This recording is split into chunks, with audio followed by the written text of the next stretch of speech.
Hortus conclusus is a Latin term, meaning literally enclosed garden. The word garden is at root the same as the word yard. It means an enclosure, observed Derek Clifford at the outset of a series of essays on garden design. Thus, at the root, both of the words in Hortus conclusus refer linguistically to enclosure. Hortus conclusus is both an emblematic attribute and a title of the Virgin Mary in medieval and Renaissance poetry and art, suddenly appearing in paintings and manuscript illuminations about 1330, as well as a genre of actual garden that was enclosed both symbolically and as a practical concern, a major theme in the history of gardening. The Virgin Mary as Hortus conclusus. The term Hortus conclusus is derived from the Vulgate Bible's Canticle of Canticles 4:12 in Latin. Hortus conclusus seror mea sponsor. Hortus conclusus fons signatus from the song was also regarded as a scriptural confirmation of the developing and still controversial doctrine of Mary's Immaculate Conception, being born without original sin. Christian tradition states that Jesus Christ was conceived to Mary miraculously and without disrupting her virginity by the Holy Spirit, the third person of the Holy Trinity. As such, Mary in late medieval and Renaissance art, illustrating the long-held doctrine of the perpetual virginity of Mary, as well as the Immaculate Conception, was shown in an era walled garden, a yard. This was a representation of her closed-off womb, which was to remain untouched, and also of her being protected, as by a wall, from sin. In the Grimani Breviary, scrolling labels identify the emblematic objects betokening the Immaculate Conception: the enclosed garden, the tall cedar, the well of living waters, the olive tree, the fountain in the garden, the rosebush. Not all actual medieval horticonclusi even strove to include all these details, the olive tree in particular being insufficiently hardy for northern European gardens. The enclosed garden is recognizable in Fra Angelico's Annunciation, dating from 1430 to 32. Two pilgrimage sites are dedicated to Mary of the enclosed garden in the Dutch-Flemish cultural area. One is the statue at the Hermitage Chapel in Warfhuizen, Our Lady of the Enclosed Garden. The second, Ons Lieve Vrouw van Tuin, is venerated at the Cathedral of Ypres.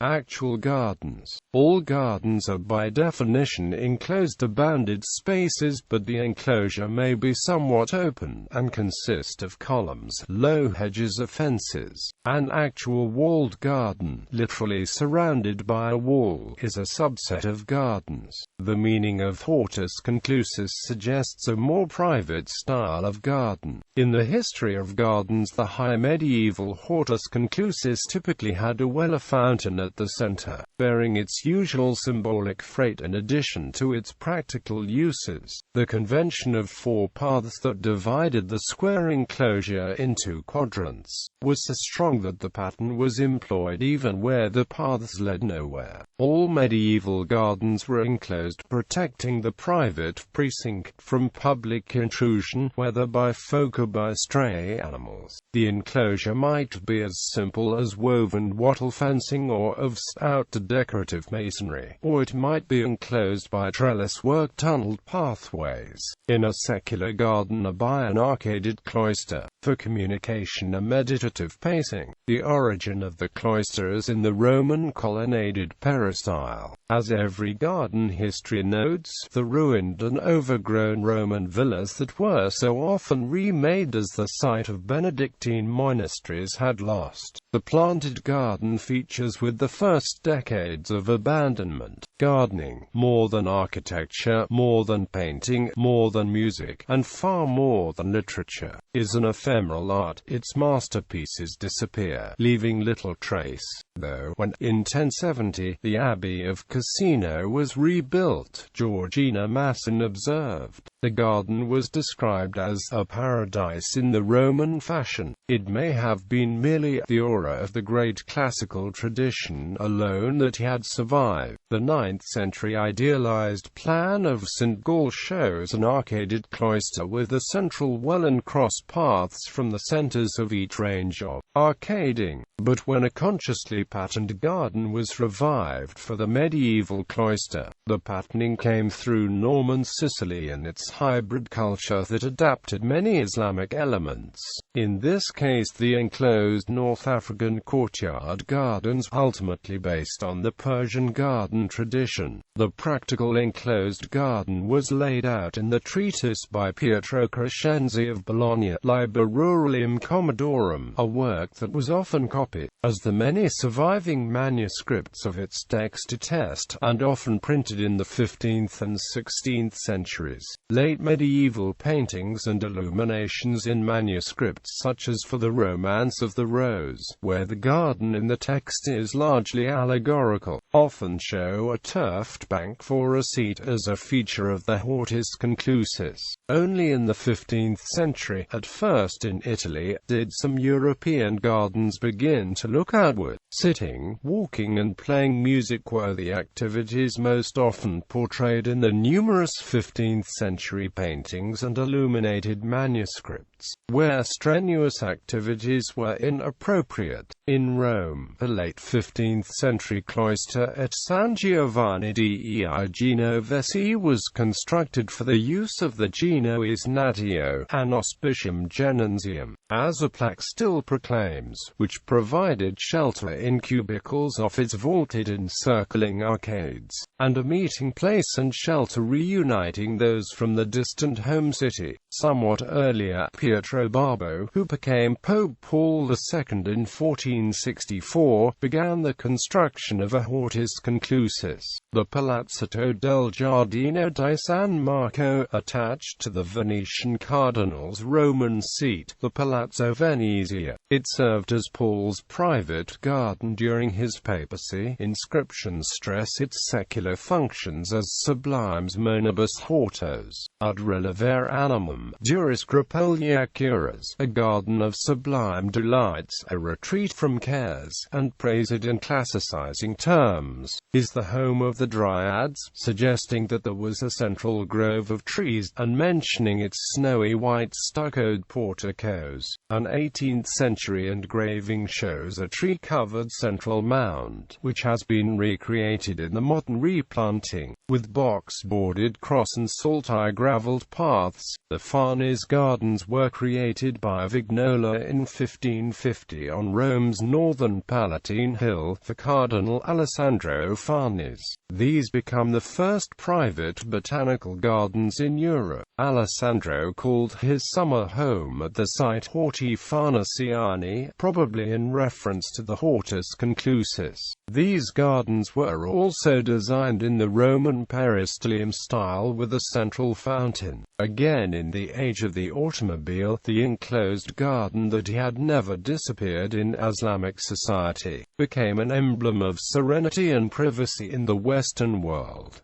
In art, the Hortus conclusus was one of a number of depictions of the Virgin in the late Middle Ages developed to be more informal and intimate than the traditional hieratic enthroned Virgin adopted from Byzantine icons, or the coronation of the Virgin. Germany and the Netherlands in the 15th century saw the peak popularity of this depiction of the Virgin, usually with child, and very often a crowd of angels, saints and donors in the garden. The garden by itself, to represent the Virgin, was much rarer. Often walls or trellises close off the sides and rear, or it may be shown as open, except for raised banks, to a landscape beyond. Sometimes, as with a Gerard David in London, the garden is very fully depicted. At other times, as in engravings by Martin Schongauer, only a wattle fence and a few sprigs of grass serve to identify the theme. Italian painters typically also keep plants to a minimum. them, and do not have grass bench. A sub-variety of the theme was the German Madonna of the Roses, sometimes attempted in sculptured altarpieces.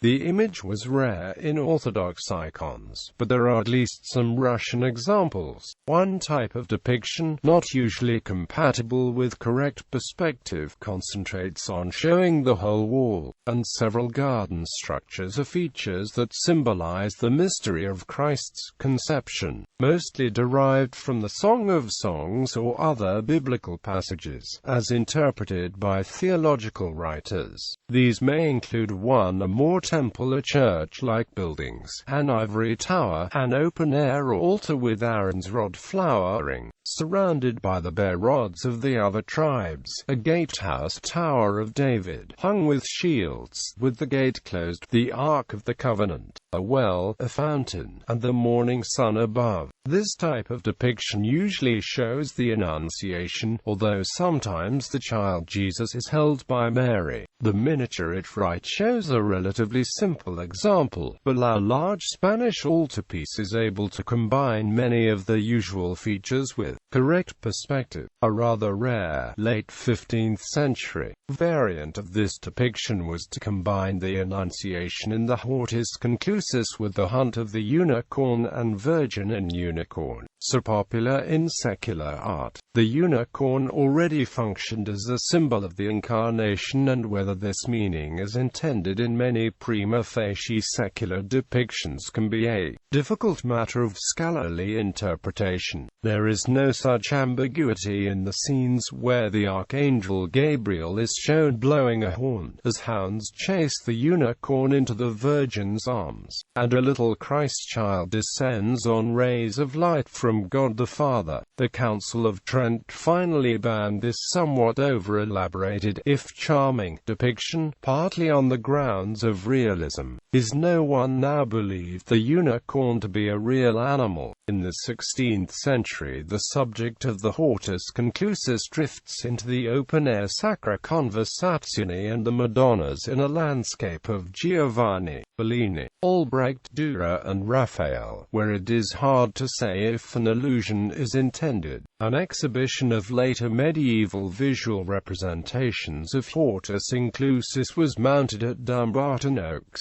Washington, D.C. The exhibition drew a distinction between garden representations as thematic reinforcements and those that seemingly treat the garden as a subject in itself. In reviewing it, Timothy Husband warned against uncritical interpretation of the refined detail in manuscript illuminations, seemingly objective representation. Late medieval garden imagery, by subjugating direct observation to symbolic or allegorical intention, reflects more a state of mind than reality. If a disjunct can be detected where the objects of the world shimmered with pregnant allegorical meaning, South Netherlandish illuminations and painting appear to document the turf benches, fountains, raised beds, estrade trees, potted plants, walkways, enclosing walls, trellises, wattle fences and bowers, familiar to contemporary viewers but assembled into an illusion of reality.